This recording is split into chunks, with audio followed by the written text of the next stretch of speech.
አደይ እንግዲህ ዶክተሩ እንዳፈቀራት እየተናገረ ነው። አቤት አነጋገሯና አቤት እርጋታዋ እያለ እሷን ማድነቅ ጀምሯል። እንዲሁም የሊሊን ጉዳይ ለመጠየቅ ወደ ዶክተሩ ባመራች ሰዓት እንግዲህ በዛን ቀን መናገር ሲችል ግን እሱ ግን ለቀጠሮ በመስጠት አሰናብቷቸዋል። ምክንያቱም ከሷ ፍቅር ስለያዘው እሷን ድጋሚ እንድትመጣለት በሊሊ ምክንያት ስለፈለገ ነው። እንግዲህ ዴቭና ባቡሬ አብረው ተቀምጠው እንግዲህ የሄዱበት ግራ ገብቷቸው ሁለታቸው እንግዲህ የተደባበሩ ይገኛሉ። እስከ ዛሬ የሚደባበሩትን ሰዎች እንግዲህ ሊሊና አደይ ነበሩ። አሁን ግን ዴቭና ባቡሬ ተደብረዋል። ምክንያቱም አሁን ባቡሬ ከሄዱበት ምን ሆነው ዘገዩ በማለት ስልክ ወደ ሊሊ ይደውልላታል። ሊሊ አንዴ አልነገርኩም እንዴ? ነግሬሃለሁኝ እኮ የት ነው የነገርሽኝ? ምንድን ነው ያልሽኝ? ሲላት አይ ከአደይና ከዴቭ ጋር እኮ ገና እነሱ አደይና ዴቭ ገብተው እያናገሩት ነው አልጨረሱም ስትል ተዋሸዋለች። በአጋጣሚ ዴቭ ደግሞ ያለው ከባቡሬ ጋር ነበርና ምን ለማለት ፈልጋ ነው? ለምን ተዋሻለች? በማለት ይለዋል። እንዴት አለው ዴቭ አንተ ጋር ተቀምጬ እንዴት ነው አደይና ዴቭ ዶክተሩን ሊያናግሩት ገብተዋል ብላ የምትለኝ? በማለት እዚህ ላይ አንድ ነገር እንትን ብሎታል። እሷም ግን ለምን መዋሸት አስፈለገ? ሊሊ እውነታውን መናገር ነበረባት። ምንም ይሄን የምታደርገው እንግዲህ ህመሟን ለመደበቅ ስለፈለገች ነው። አደይና እንግዲህ ዶክተሩ ደግሞ አደይን እያደነቃት ይገኛል። በዚህን ጊዜ እንግዲህ ምን ሊከሰት ይችላል የሚለው ነገር በዴቭ በኩል ያለው አስቸጋሪ ነው። እንግዲህ የአደይ እህት ብርሃኔ ዴቭን አፈቀርኩኝ እያለች ነው። የሰላምና የፍቅርም እናት እንግዲህ አደይን ጠርታ እባክሽ እንደ ልጅ ያስጨንቀኛል እና ተረጋግተሽ እሱን እስኪ አዳምጮ እያለች ትገኛለች። በዚህን ጊዜ እንግዲህ እሷ ምን ማድረግ እንዳለባት ግራ እየተጋባች ትገኛለች።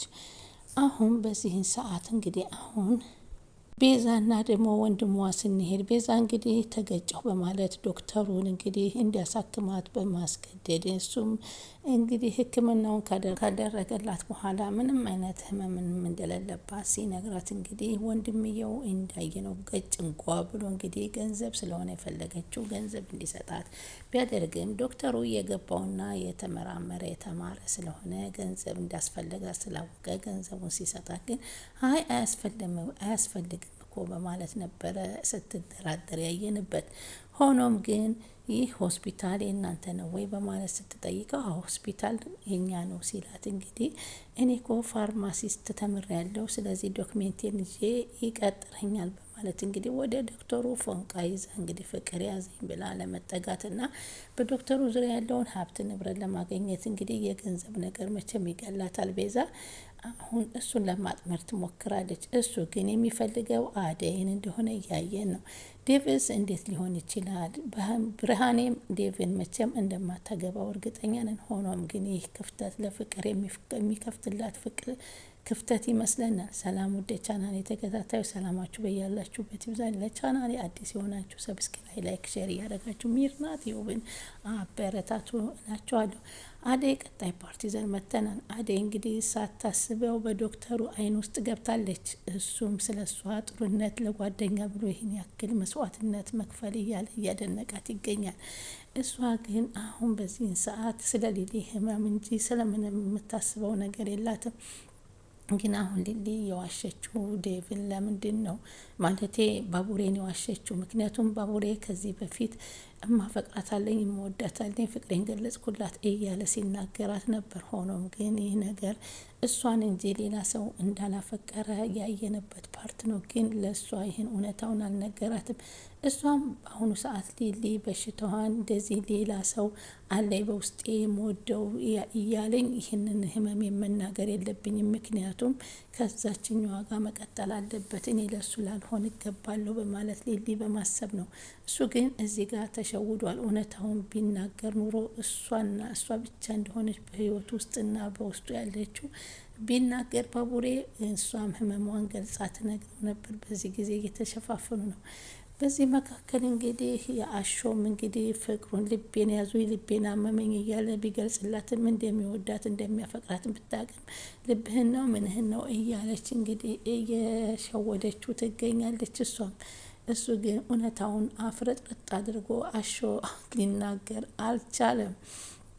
ቤዛ እንግዲህ እነዚህን ቤቱን አበበንና ባለቤቱን ያከራየቻቸውን ሰዎች እንግዲህ ቤታቸው ከዚህ በኋላ አበበ እንደማትመጣ ቤት ካከራየችን ከሌላት፣ በእርግጥ እውነት ገንዘብ የሌላት ከሆነ እንዴት ቤቷን ታከራያለች? ቤቷ ውስጥ መቀመጥ ነበረባት። አሁን ግን ቤቷን ካከራየች በኋላ ከእነሱ ጋር በየፈለገች ሰዓት እየሄደች የምትቀመጥ ከሆነ ሁለተኛ ይሄ ቤት የኛ ነው ተከራይተነዋል መምጣት የለባትም ሲል አበበ ከሚስቱ ጋር ተወያይቶ ወስኖባታል። እሷም እንግዲህ አሁን ዶክተሩን ተጠግታ ፋይሏንና ወረቀቷን ይዛ ሂዳ ዶክተሩን ለራሷ ለማድረግ የምታስበው ገንዘብና ገንዘብ እንጂ ቤዛ በፍጹም ፍቅር እንደማይዛት ከዚህ በፊት ባለው ፓርት ሁሉ አይተነዋል። አሁን እንግዲህ የዴቭና የአዴ መደባበር እንግዲህ እዚህ ጋር አሁን ትክክለኛ የሚሆናት ለፍቅር ነው። ምክንያቱም አዴ በዶክተሩ ፍቅር ከወደቀች እንግዲህ ብርሃኔ እንደሆነ ዴቭ አይፈልጋትም። ዴቭ ሳይፈልጋት ብርሃኔ ናት የምትፈልገው። ደግሞ የእህቷ ሆኖ እሷም እሺ ላይላት ይችላል። ስለዚህ በዚህ መካከል እንግዲህ ፍቅር ዴቭን ታጠምድና እንደዚሁም ወይንም ፓርቲ አድርጋ እንደለመደችው መጠጥ ወይን አቀርባ ካሰከረችው በኋላ እንግዲህ አብሮኝተኛ በማለት እንግዲህ የመጨረሻ አሸናፊነትን የምታገኝበት ጊዜ ሊደርስላት ይሆናል። በዚህን ጊዜም እናት ደግሞ የሰሙትን እንደዚህ አይነት ነገር ከሰሙ ለፍቅርና ለዴቭ እንግዲህ የጋብቻ ፍቃድ ሊሰጧቸው ይችላሉ። ስለዚህ አደይ አሁን እዚህ ጋር ከዴቭ ጋር የምትለያይበት ጊዜ እየደረሰ ይመስላል። ብርሃኔ ግን በፍጹም ዴቭ እንደማይፈልጋት እያወቀች አርፋ ብትቀመጥ ጥሩ ነው ብለን ነበር የምናስበው። አሁን ዶክተሩ እንግዲህ ቀጣይ እንዲመጡ አዟቸዋል። ባቡሬ ደግሞ ለምንድን ነው የምትዋሸኝ እስከ መቼ ነው እያለ ነው እንግዲህ እሱም ኢንጎም እንግዲህ የእጅ አመል አለበትና በእጅ አመሉ እንግዲህ ይህንን ሚስጥሩን ሊሰማበት በመቻሉ እየተረባበሸ ይገኛል። እንግዲህ ፍቅሩንም በወይንም ቢገልጽላትም ቢያጠጣትም ግን እሷን ለማስደሰት ብሎ የሚያደርገው የእጅ አመል ከእሷ ጋር ሊያራርቀው ይችላል ብለን እናስባለን። እንግዲህ በዚህ መካከል ላይ አደይ እንግዲህ አሁን ከዶክተሩ ጋር ያለውን ነገር በምን አይነት ልትቋጨው ትችላለች በማለት ነው የምንመለከተው። ውድ ሮማንና አሹ ደግሞ ሮማንን እንግዲህ ፍቅሩን ቢገልጽላትም ሮማና እየወደዳት ብያወቀች ግን አሁን አንተና እኔ በአንድ አካባቢ አብሮ አደግ ስለሆነ ወንድሜ ነህ እንጂ ፍቅረኛ ልትሆን አትችልም በማለት እንግዲህ አሹን እያሸችው ትገኛለች። አሁን አሹ እንግዲህ የፍቅር ዘበኛ ሆኖ ትምህርት ቤት አድራሽና መላሽ ሆኖ ባየንበት ሰዓት እንግዲህ የፍቅርን ጓደኛ ትኩር ብሎ በማየት ሲያያት እንግዲህ ይሄ ነገር አሁን ከዚች ከፍቅር ጓደኛ ጋር ከሆነ ሮማን እውነታዋን ስላልተናገረች እዚህ ጋር አሹም በአጋጣሚ ልታጣው ትችላለች። ምክንያቱም አሹ የገጠር ልጅ ስለሆነ የከተማ ልጅ ባየበት ቁጥር ቶሎ ብሎ ሊቀየርባት ይችላል። በኋላ ግን እንግዲህ ፍቅሬን በገለጽኩለት ብላ እንግዲህ ሮማን እንደምትል ያዙ ይልቀቁኝ እንደምትል እርግጠኛ ነን። ፍቅር ደግሞ አሁን እንግዲህ አሁን ወደ ቤዛ ስንዞር ደግሞ ቤዛ ደግሞ አይኔ ላይ ውስጥ ገብቷል ዶክተሩ በአይኔ ሙሉ ሆኗል እያለች እንግዲህ ገንዘብ ወዳጇ ቤዛ እንግዲህ ወደ ዶክተሩ ትኩረቷን አድርጋለች። ፍቅር ሳይሆን ገንዘብን ፈልጋ እንደተጠጋችው ነው እና አበበም ሁለተኛ እዛ ቤት እንደማያስገቧት ከባለቤቱ ጋር ተመካክረውበታል። አሁን እንግዲህ ዴቭና አደይ እንግዲህ በምና ሊሊ በመካከላቸው ያለውን ክፍተት በምን አይነት ሊሞሉት ይችላሉ ማለት ነው። ባቡሬ አሁንስ ይህንን ስለዋሸችው ለምንስ መዋሸት አለባት በማለት የሊሊን ጉዳይ እንዴት ይመለከተዋል በሚለውን እንግዲህ ቀጣይስ ዶክተሩ ክና አደይን በቀጠራቸው ቀን ሲሄዱ ዶክተሩ አደይን እንዳፈቀራት እውነታውን ይነግራት ይሆን ወይንስ አሁንም ሌላ ቀጠሮ ሰጥቶ ደግሞ ቀጠሮችን እያራዘመ ይሄድ ይሆን? በዚህ መካከል ቤዛ ደግሞ ስትገባ ዶክተሩ በምን አይነት መንገድ ይቀበላታል የሚለውን እንግዲህ ዶክተሩ በሁለት አጣብቂኝ ውስጥ ገብቷል። አንድም ቤዛ ገንዘብ፣ ሀብት፣ ንብረት ብላ ገብታለታለች።